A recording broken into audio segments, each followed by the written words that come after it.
అందరికీ నమస్కారం అండి. నిన్నటి దినం నుంచి సామాజిక మాధ్యమాల్లో ఒక వీడియో వైరల్ అవుతుంది.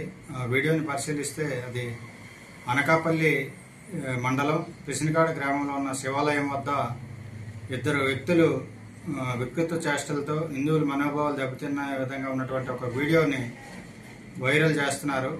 అయితే యాక్చువల్గా వీడియో యొక్క పూర్వపరాలు పరిశీలిస్తే మనకు తెలిసింది ఏంటంటే ఇది 2018 ఏప్రిల్ నెల 10వ తేదీన జరిగింది. ఇప్పటికి సుమారు 6 సంవత్సరాల కిందట ఈ సంఘటన జరగడం జరిగింది. అయితే అప్పుడు అనకాపల్లి రూరల్ పోలీస్ స్టేషన్లో ఈ విషయం మీద పిసినకాడ గ్రామస్తులు ఇచ్చినటువంటి ఫిర్యాదు మేరకు క్రైమ్ నెంబర్ 52/2018గా కేసు నమోదు చేయడం జరిగింది.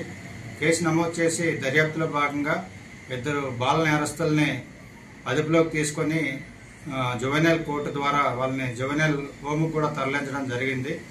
దాని తర్వాత తదనంతరం ఈ కేసు యొక్క సాక్ష్యాలను బట్టి వాళ్ళిద్దరికి కూడా శిక్ష పడడం కూడా జరిగింది.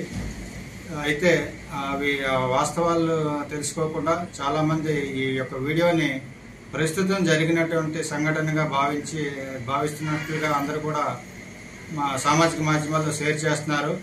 దయచేసి మీ అందరికీ పోలీసు వారి విజ్ఞప్తి ఏంటంటే ఏదైనా వీడియో మీ దగ్గరికి వచ్చేటప్పుడు దాని యొక్క పూర్వపరాలు వాస్తవాలు తెలుసుకొని సామాజిక మాధ్యమాల్లో షేర్ చేస్తారని కోరుకుంటున్నాం. ఎందుకంటే ఇది చాలామంది యొక్క మనోభావాలతో కూడుకున్నది మరియు సెంటిమెంట్తో కూడుకున్నటువంటి విషయాలు కాబట్టి ఇలాంటి న్యూస్లని ఎవరైనా వార్తలు కానీ లేదా వీడియోలు కానీ షేర్ చేసే ముందు వాస్తవాలు తెలుసుకొని షేర్ చేస్తారని కోరుకుంటున్నాం.